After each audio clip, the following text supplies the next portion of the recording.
Yemen के अलगाववादियों पर Saudi अरब की वायुसेना कहर बनकर टूट पड़ी है। यमन पर भीषण हवाई हमले किए गए हैं।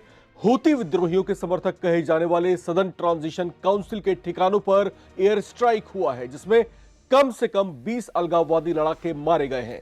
इतना ही नहीं, सऊदी अरब ने अब सीधे सीधे संयुक्त अरब अमीरात को भी आंखें दिखा दी हैं और जता दिया है कि अलगाववादियों का उसका समर्थन बंद नहीं हुआ तो उसे भी बख्शा नहीं जाएगा। जिसके बाद ये सवाल उठ खड़े हुए हैं कि क्या ये खाड़ी में किसी नई जंग की आहट है, जिसमें खाड़ी के ही दो शक्तिशाली देश आपस में भिड़ने वाले हैं।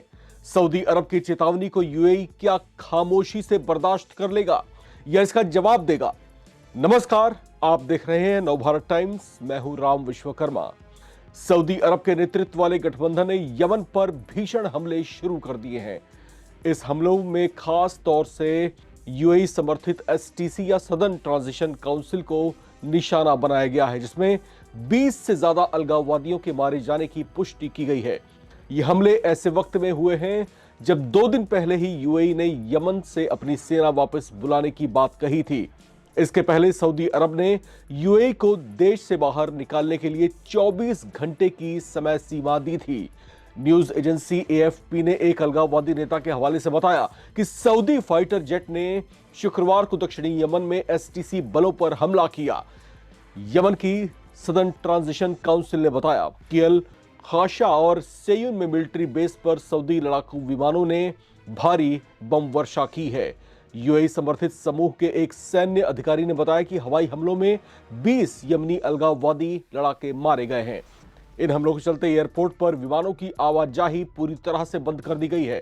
पिछले 24 घंटों से ज्यादा वक्त से अदन एयरपोर्ट पर कोई विमान न तो उतरा है और न ही उड़ान भरी है। अब ये हवाई हमले ऐसे समय में हुए हैं जब सऊदी समर्थक बलों ने हद्रामौत और मिलिट्री ठिकानों पर कब्जा करने के लिए अभियान शुरू किया है। एसटीसी ने दिसंबर 2025 की शुरुआत में हद्रामौत और मेहरा के लगभग सभी प्रांतों पर कब्जा कर लिया था।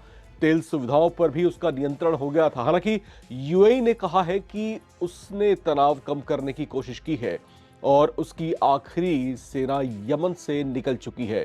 मुकल्ला बंदरगाह पर सऊदी अरब के हमले के बाद यूएई ने सेना वापस बुलाने की घोषणा की थी।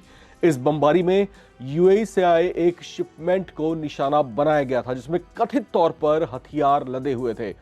यूएई ने इन दावों को खारिज कर दिया था। उसने बताया कि शिपमेंट में गाड़ियां थी और किसी भी तरह के हथियार नहीं थे।